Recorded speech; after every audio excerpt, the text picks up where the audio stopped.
Welcome back. Today I am checking out some more Fat Files videos. This is Hobby Lobby.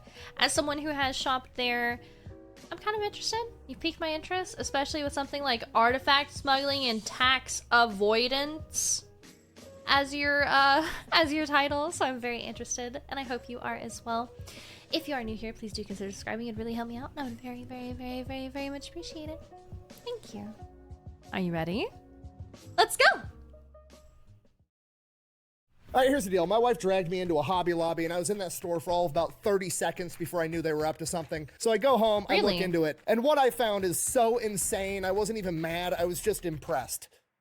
Oh. All right, look, if you don't know, Hobby Lobby is the biggest arts and crafts chain in the United States. Technically, Michael's has more locations, but Hobby Lobby makes way more money, so I'm calling them the biggest. Last year, they made $7.9 billion selling knickknacks and arts and crafts supplies. On top of that, they pay their employees $19.25 an hour minimum wage. On top of that, they donate 50% of their profits to charity, and then if you Google them, you find out they've been involved in more high-profile scandals than a Kennedy family reunion, including smuggling religious artifacts into the United States and somehow turning them into a massive tax write-off.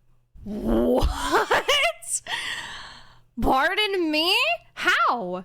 And we're gonna get into all of it right after a word from our sponsor. This video is brought to you by Supremacy World War III, a free online PvP military-based strategy game. It's based on a World War III type scenario where you can pick your country or you can pick a state inside of the United States because, well, let's face it, that's the only way it's gonna be fair to everybody else. We just saw what Missouri did to Iran. Now, personally, I like to start off playing as Iowa for obvious reasons. Sometimes I like to attack Minnesota right out of the gate, turn them into Upper Iowa. Sometimes I like to attack Nebraska so I can prove once and for all that our corn is better. Okay, and I know what you're thinking. Why don't you attack Missouri? Well, for obvious reasons, they have B-2 stealth bombers and I don't want the smoke. I mean, I'm gonna fight them eventually, but I need some time to build up my army with tanks, jets, and nuclear subs. So if you want to give Supremacy World War III a try, it's free, both available on PC and mobile. If you use my link and discount code down below, you're gonna get a bunch of extra freebies. Let's get back to the video. All right, we're just gonna take this from the top. Let me set the scene for you so we can go on this voyage together. Wife drags me to a place called Hobby Lobby. It's in what appears to be an abandoned Kmart. We take 2 steps inside the door, and in my head, I'm thinking, okay, this is clearly the knick-knack / gift shop area of the store. That's the whole store. Hobby Lobby is actually just all knickknacks. Take this from the top. Let me set the scene for you so we can go on this voyage together. Wife drags me to a place called Hobby Lobby. It's in what appears... Yeah, they're in, like, and this isn't everywhere, but I feel like I always see Hobby Lobbies in run-down, half-abandoned, like, strip mall areas. Appears to be an abandoned Kmart. We take 2 steps inside the door, and in my head, I'm thinking, okay, this is clearly the knick-knack / Like, see all of this? That's all this is. And it's like half of it is all of this random overpriced freaking home decor stuff. And then you have like the crafts like along this whole like back wall and stuff.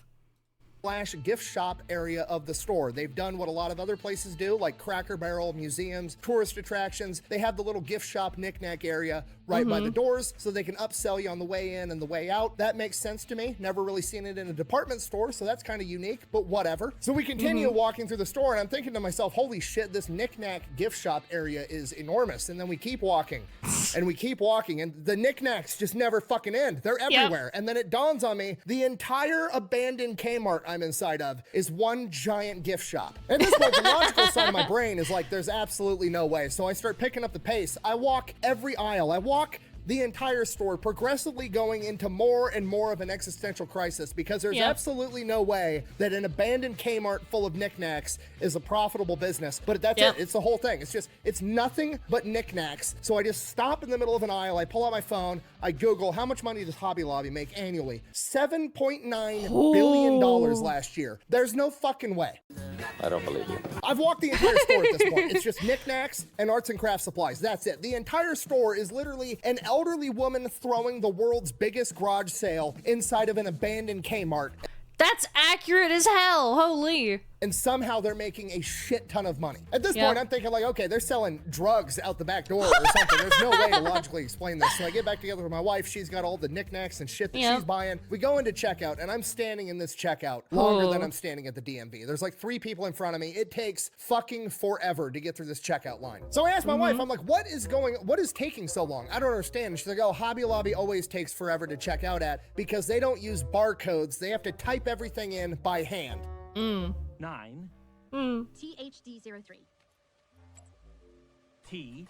Okay, now at this point, I'm having a full-blown panic attack because I know that barcodes came out in the late 1940s because they were inspired by Morse code, and some dude that worked on the Manhattan Project invented them right after World War II. And now it's 2025 and we're not using them inside of the store. There's no fucking way. I am 99% sure I died in a car wreck on the way to Hobby Lobby, and now I'm stuck in knick-knack purgatory. Okay? Knick-knack purgatory. I mean, yeah, kind of. Like, I don't know, man. It's just where you go. Do you want random decorations for your house and maybe like a sketchbook? Go to Hobby Lobby.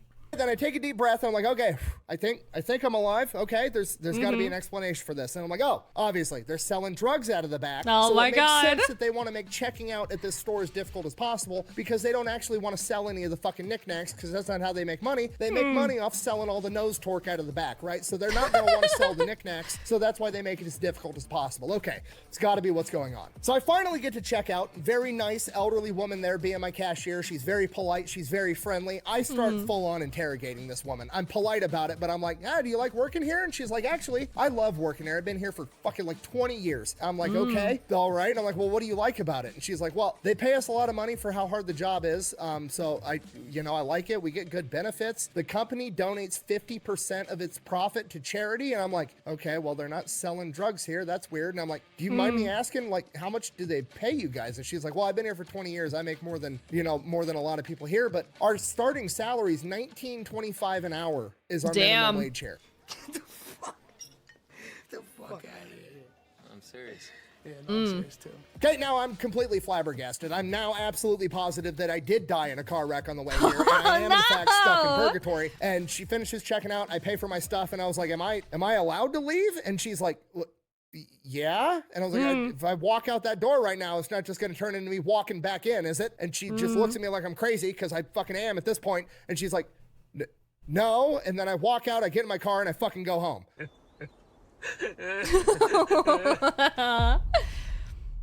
Oh no. All right, so here's what happened. 1970, the founder of Hobby Lobby, David Green, took out a $600 loan and started making custom picture frames in his garage. And apparently that business went pretty well because by 1972, he opened up a 300 square foot arts and crafts store in Oklahoma City. And then 2 years later, he opens up another one, and then another one, and another one. And the next thing you know, he's got 1,000 arts and crafts stores all over the United States of America. How is that even possible? Well, in Oklahoma in the 1970s, when he was getting started, there was a humongous oil boom, and that's where like the oil industry is primarily located, is Oklahoma and Texas. So everybody that was living in that area had a bunch of excess money. So all the housewives and stuff were going and buying a bunch of arts and crafts and a bunch of fucking knickknacks, and it just made his business explode with the oil boom. And now, See, literally, you go to Hobby Lobby for a bunch of like random house decoration shit that you don't need. But like, if I needed any sort of decoration, especially for like, I don't know, okay, Halloween. If I wanted a bunch of Halloween decorations, I'm going to Hobby Lobby. There's going to be so many choices of just random knick-knack shit. And half of it isn't even that bad. Now, hindsight being 2020, when I'm not actively surrounded by all the knickknacks and arts and crafts, you're able to step back and actually analyze it. And the business model does really work because they're knickknacks, they're arts and crafts. They never go bad, right? Like, it's not like a perishable item at a grocery store that like, I need to sell this by this time frame. Like, no, if I don't sell all the Christmas stuff this year, I'm just gonna throw it in a box in the back and I'll pull it back out next Christmas season. We'll sell it then. So he really doesn't have anything going bad. He has no overhead as far as I'm gonna lose this if I can't sell it right away. On top of that, I was correct. It was an abandoned Kmart. They literally go and seek out abandoned department stores to put Hobby Lobbies inside of to cut costs and overhead. That checks out. That's why they're always in like half abandoned fucking strip malls.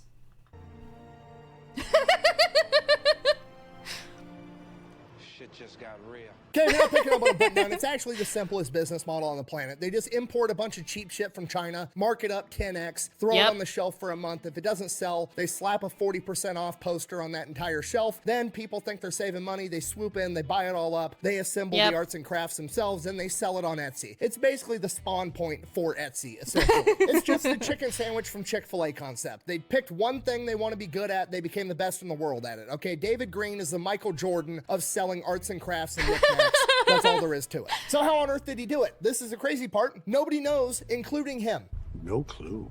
I literally read his entire book. It's called Leadership Not by the Book. And essentially, David Green is a super religious Christian man. He's literally the son of a preacher. And he basically says that Hobby Lobby is owned by God. He's just looking out for it. So whenever he has a big business decision to make, he prays about it and waits for God to tell him what to do. And then he does it. And somehow, it always works out. Like, the dude is literally just running Hobby Lobby off of vibes, and it's working. It's literally either got to be divine intervention, or he's the luckiest man in the history of the planet. Now, his religious convictions are also what drove him to do what I would deem as a lot of pretty good stuff, like giving all of his employees a $19.25 an hour minimum wage and benefits. They also donate 50% of their annual profits to charity, which at face value is just good in general, but also if you're working at that company making well above industry standard for being a cashier or a retail worker, and then you also get the added benefit of knowing that, like, hey, my company's making a bunch of money off my back, but a lot of that money is going back into charity. I'm doing some good in the world. So it's just good for the overall culture of the company. And then, of course, they're closed on Sunday, which regardless of whether you're religious or not, if you work in retail, you know you're always working weekends. So it's nice for the retail workers to get a weekend day off to get the same day off as the rest of society.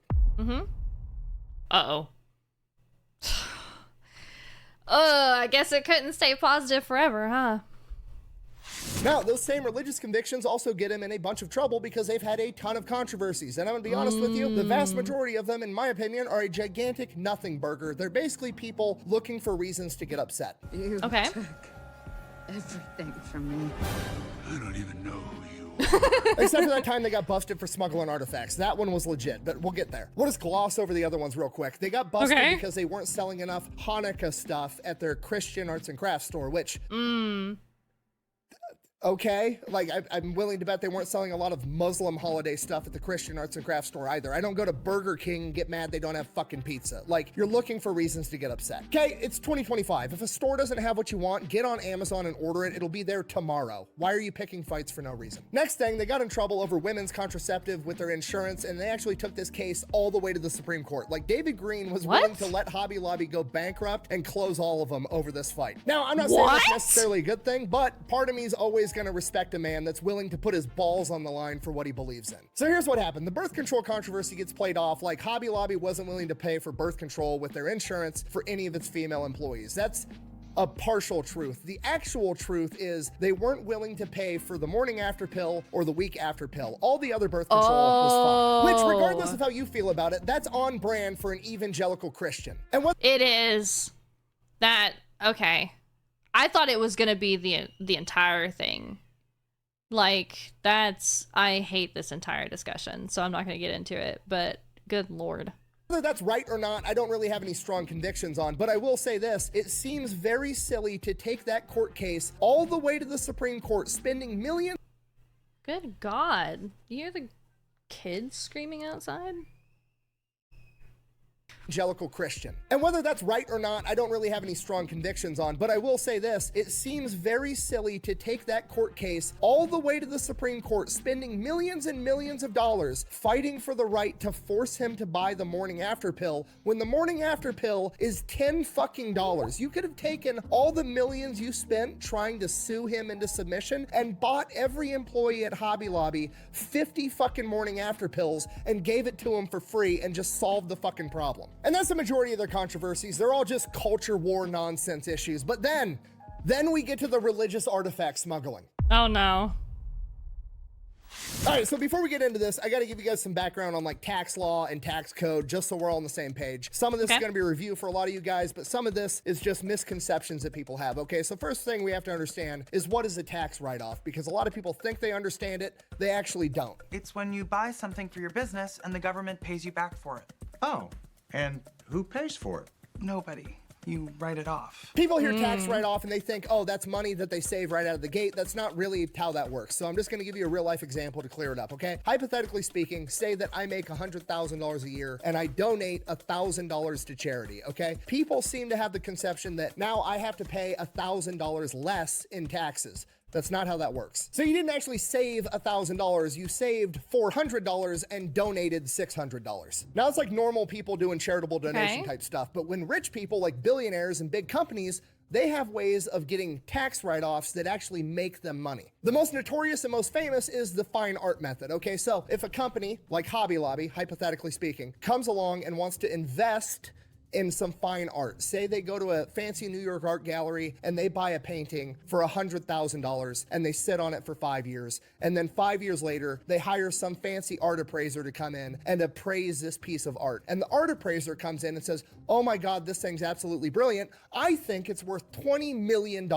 Then the company can donate that artwork to a museum and their tax write-off is not for the $100,000 they spent on the painting. The tax write-off is for the $20 million that it's appraised at. So they didn't save 40% of $100,000. They didn't save that $40,000 in tax write-offs. They saved 40% of $20 million in tax write-offs. So effectively, they paid $100,000 to get out of paying millions of dollars in taxes. Is that right? I have no idea, but it's absolutely 100% legal. Hobby Lobby decided they were gonna do the same thing, but instead of buying fine art, they decided that they were gonna buy ancient religious artifacts because, well, that's what they're into. They're evangelical Christians. They want to be able to buy all these Christian artifacts as an investment, and then they could donate them to a museum, make sure that those things are then preserved for history, and they get to save millions of dollars in taxes while doing it. It's a win-win as far as they're concerned.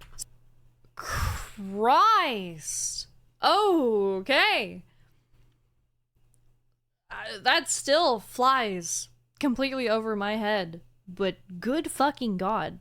So in like 2010, they just start buying up all the biblical artifacts that they can find. They have no experience in buying this stuff. And when you buy something like this, there's like channels and ways that you're supposed to do this. You're supposed to, I don't know, make sure it wasn't fucking stolen from another museum, for example. They don't do any of the checks. They were warned that they were going about this the wrong way. They just kept buying up thousands and thousands and thousands of artifacts, despite the fact they bought fucking chunks of the Dead Sea Scroll, which wound up later to be fake because, again, they didn't hire the right people to help them do this. And they ended up buying all these cuneiform tablets out of Iraq, including the Dream Tablet, which is part of the Epic of Gilgamesh. The Epic of Gilgamesh is one of the first human stories ever written down from Mesopotamia 3,500 years ago. Like, it's a pretty important artifact. It's literally like the Ark of the Covenant, Epic of Gilgamesh, and the Rosetta Stone. Like, it's crazy how important this artifact is, and they bought it. And oddly enough, it ended up being looted from a museum in Iraq in 2003, and they were not supposed to have it.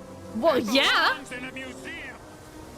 So do you. So around this point, the government gets involved and they start asking questions, at which point, you know, Hobby Lobby kind of pleads ignorant, you know, like, oh, I'm just, you know, a billionaire and I didn't know that I had to go through all these checks and balances to buy this kind of stuff. They basically play it off like, I didn't know any better, my bad. Literally just trying to say, oops. Really? Okay. I mean, that's not gonna work, right? Especially at like the scale of what they have. Which, you know what? Maybe, but they shot themselves in the foot because when they imported them into the US, they had them labeled in US customs as ceramic tile samples, which not true. So they ended up getting in a shit ton of trouble. They had to return the Epic of Gilgamesh and like 3,000 other artifacts over. They got returned to Iraq and Egypt, and they had to pay a $3 million fine. But there was a bunch of other artifacts that they did get to keep. And then with those artifacts, they had them appraised, and I was able to find that the average appraisal that they got was approximately 3 times what they actually paid for them. And then they donated them to a museum and got a huge tax write-off. And that is where most people quit digging because that was enough damning evidence, and most people just care about making Hobby Lobby look bad. I don't care about making Hobby Lobby look bad. I just want to know what the fuck happened. I like facts. I like the truth. So I asked one simple question. What museum did they donate them to? They donated them to the Bible Museum in Washington, D.C., to which I had one more question. Who owns the Bible Museum?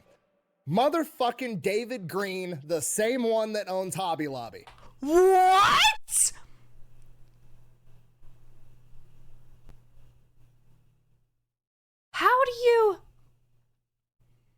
So you donated it to yourself. You... Oh, it's gonna make my fucking head hurt. Oh my god. Do you understand what I've just told you? Okay, dude literally became a billionaire by selling knickknacks and is like, you know what? I'm into religious artifacts. I'm gonna start a collection because I'm a billionaire and I can do whatever the fuck I want. Which, you know what? Good for you. That's great. He starts his little collection and then he's like, you know what'd be cool if I donated these to a museum. But also, I'm a collector. Collectors like having their own shit. That's the whole point of collecting something. How can I possibly get a humongous tax write-off and also get to keep all my cool shit? Oh, I know. I'll just own the museum that I'm donating stuff to so I still get to control everything. I'm not even mad. I'm impressed. That would be some bullshit that I would do. Like... I don't like letting go of my shit either, dude. And I like to collect things. This would be some bullshit that I would do. Ignore the tax write-off bullshit. But I just mean the other part. Whether it's right or wrong, I don't know, but it's absolutely brilliant.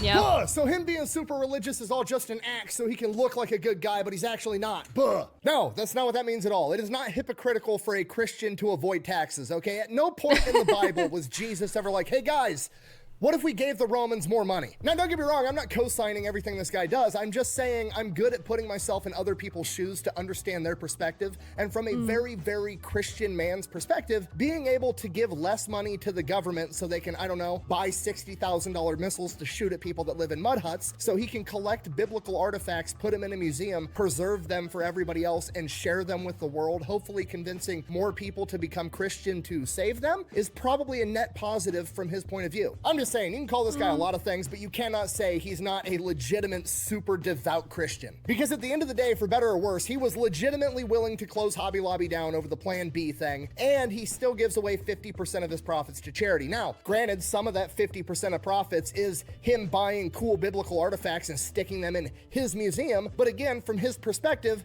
that's a good thing because he's sharing the word of God and trying to, you know, help educate people and preserve it for mankind. Facts are facts, and whether you like it or not, this is 100% legal, and I usually, more often than not, subscribe to the theory of don't hate the player, hate the game. I need to start a World War II museum, buy a bunch of cool shit, and then donate it to myself and save a bunch of money. Anyways, thanks for watching my knick-knack-induced panic attack. Best way to support the channel is to buy some merch over at thefatelectrician.com. Thank you. Bang, out. Thank you. All right, Dude. I gotta go call Brandon Herrera. Definitely not to pitch him a war hero and gun history museum. Goodbye. Oh, wait, hold on. I actually have an announcement. All right, for 4th of July, I'm giving away a fully decked out Jeep Gladiator. It has absolutely everything. It has 44-inch wide front and rear axles, a 3.5-inch lift, aftermarket shocks, 37-inch tires with a full-size spare in the back, and custom leather interior. Slow down, baby. All you have to do to get entered to win is head over to Bunker Branding or thefatelectrician.com and buy some Fat Electrician merch. I don't care what it is. Shirts, hats, hoodies, water bottles, rubber ducks, absolutely anything is fair game. For every $5 you spend between June 30th and July 31st, you are automatically going to be entered one time to win this Jeep Gladiator. We're going to announce the winner in August. Now, the downside of all of this is that you're not allowed to do nice things without the government getting their cut too, meaning that if you win this Jeep, it's going to count as taxable income on your tax return, and you're going to have to pay thousands and thousands of dollars, both in sales tax, registration, and this being taxable income on your taxes. So I'm also going to give the winner a check for $10,000 to hopefully cover all of that. It kind of depends on state to state. And of course, it's going to come with an autographed rubber duck. Yeah, baby! Yay! So yeah, go get some Fat Electrician merch over at Bunker Branding or thefatelectrician.com. Quack bang out. So if you want to give Supremacy World War III a try, it's free, both available on PC and mobile. If you use my link and discount code down below, you're going to get a bunch of extra freebies. I'm going to go find a beer. Nice. Very nice.